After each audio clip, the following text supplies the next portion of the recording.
Welcome back to another episode of Rise of Tryhard Sunset Canyon Domination. Today I find myself in number 1, first place, with a bunch of challenges remaining. However, I want to talk today about placement and where to place different commanders and reasons why. The last challenge I did was against this guy with 10 times my power. He has over 50 million power. He's in my alliance. He's a great guy. However, there's two, when you see here, I only had 2 commanders left, 2 marches left at the end of the battle. Whereas in most matches, I have 3 commanders still up. And I'm not like trying to flex or whatever, but I have been working really hard on commander level. So I'm leveled up more than most of the players in my zone. But the other players, many of them have better commanders. So I need to keep pushing and keep getting better and keep staying further ahead, because eventually they're going to catch up to me in level and then I'm going to get smoked. But so anytime like I see my performance slipping, I'm like, uh-oh, what happened? How can I do it better? And in this particular fight, we see Joan still had 70,000 troops. And that's fine, but really, Joan's not the most important person to have 70,000 troops. I want my Minamoto to end up with 70,000 troops, because Minamoto and these other damage dealers, their damage is not, their skill damage is not a fixed amount. It's a factor of their troops remaining. So when Minamoto's cavalry troops have 70,000 troops remaining still, it does way more damage than when he has 10,000 troops remaining. However, Joan and Matilda's benefit is not in doing maximum damage that way. She really provides most of the same value if she has 70,000 troops remaining or if she has 5 troops remaining, because her main value is that buff that she fires off, every 8 seconds. And it's the same buff. That buff does not scale based on the number of troops. It's always a 30% buff, no matter how many troops she has. So ideally, if we were to really optimize this process, the damage dealers would have way more troops, and Joan would end up with fewer troops. Because really, Joan's just soaking up damage and providing the buff. So this was not a great match. Let's actually see how it happened. I think I was trying to kind of brag in my alliance chat about how quickly this Thutmose at the bottom, his Thutmose, how quickly it went down. And I think I was like, yeah, I can take out this guy's Thutmose in like 14 seconds. But and you see, like, he is going down like super duper fast. He's like in the red already.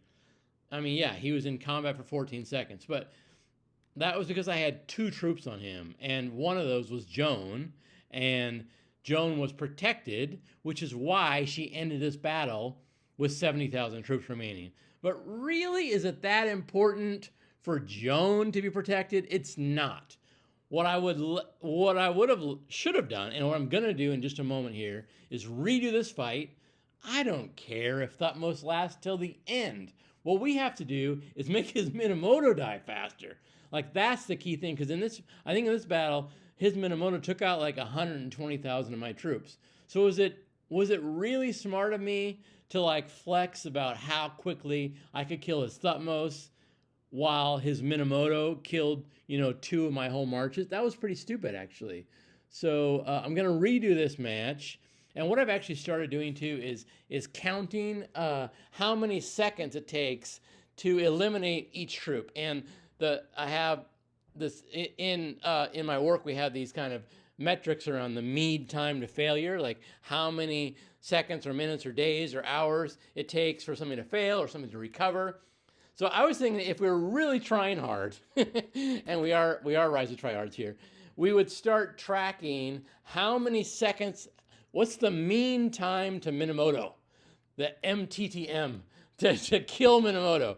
So in this case, it was slow. It was fast to kill Thutmose, but really, that was dumb. It didn't make sense to kill Thutmose fast. So I'm going to go back and redo this fight. I still have 4 challenge attempts. So let's see if we can do this better. And we want to protect the Minamoto. We do not need to protect Joan. That's stupid. We can let Joan go down to nothing. So this was my arrangement, I think. And I had the archers targeting Minamoto and he changes the arrangement. So right now he has his Minamoto exposed, which is awesome. We need to take out his Minamoto. So let's do this. Let's put the best damage. Normally I don't like to put Sun Tzu on the bottom because he does a cone AoE and it's kind of half of it's wasted if he's on the bottom. But let's put Sun Tzu and an archer because no, archers don't counter. Let's see. I wonder what it would look like if we did 2 sets of infantry on his Minamoto. And his other good march is the Baibars here. So he has a mix. It looks like he has mostly cavalry. And again, cavalry is countered by infantry. But we're going to try and see what happens if we use all this infantry on Minamoto there. We'll tank this with Joan. No, I really can't because I need another tank up here. Unless I want to put my Minamoto up here. I have never done an arrangement like this where I have, City Keeper's not going to do that much damage. I don't think it's worth it. I'm going to do that. I'm going to have Sun Tzu and Minamoto take out his Minamoto because we would love to eliminate this as quickly as possible. Joan is in the middle, which is great, and she'll be able to buff everybody. She'll be able to hold her own against that Baibars, even though it has 20,000 more troops. City Keeper is going to have to try and stay alive against Sun Tzu. It'd be even better to have an archer there, but the archer gets smoked. And then Kusunoki will take on Belisarius. So this is putting the emphasis on his superhero here, his Minamoto. Actually, he must have changed his arrangement. I don't know what's going to happen here. I could lose. But let's just take a look here. And let's start counting how many seconds it takes to take out Minamoto. And let's use that as our metric. So it starts at 2 minutes. We're not engaged yet. Let's wait till we engage. Okay, 1:56 we engage. Let's see how long it takes to eliminate the Minamoto. And because that's our metric here. And City Keeper is probably going to go down. That's okay. It's not that important. It'd be nice if Sun Tzu would stay alive longer than his Minamoto. So from, 1:56 to the Minamoto falls at, before City Keeper falls at 1:28.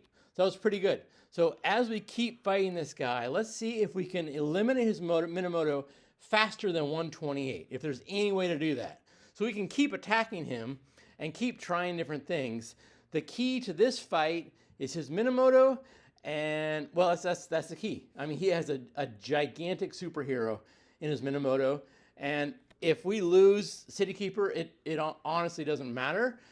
If Joan ends up with 1 troop at the end, this is a win. This would be great.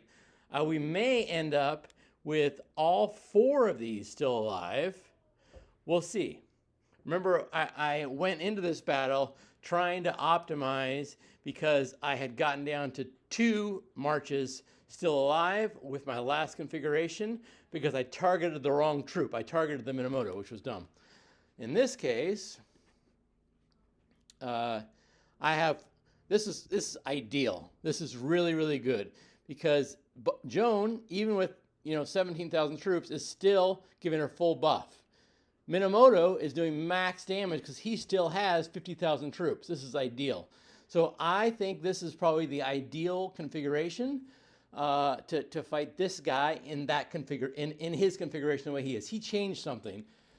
He moved some things around. But in the last battle, his Minamoto took out like 120,000 of my troops. In this battle, 73,000. So as you look at an army, kind of the moral of this story, as you look at an army, prioritize what's going to kill you.